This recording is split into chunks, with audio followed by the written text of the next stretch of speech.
SIM ने बंद करी है फोन करत रही है जान सिम ने बंद करी है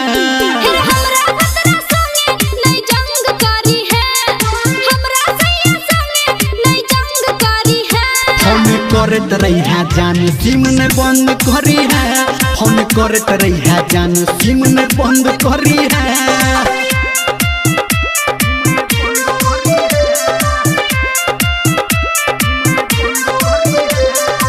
डीजे रंजन बिस्फी माँ गायत्री रिकॉर्डिंग स्टूडियो।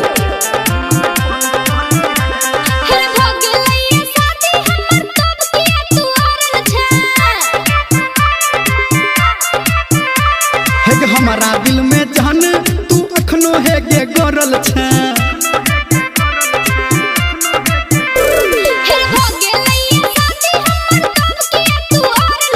हमारा दिल में सोना तू अखनो है गे गोरल छे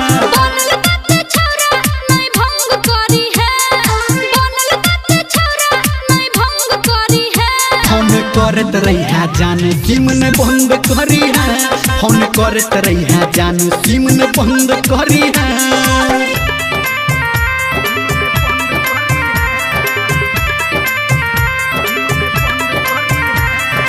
डीजे रंजन बिस्फी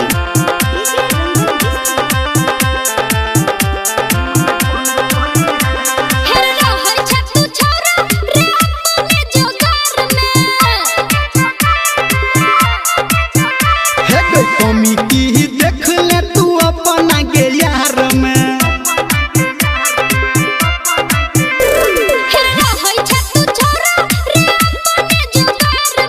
कमी कौन रहे गोर की हमारा के प्यार में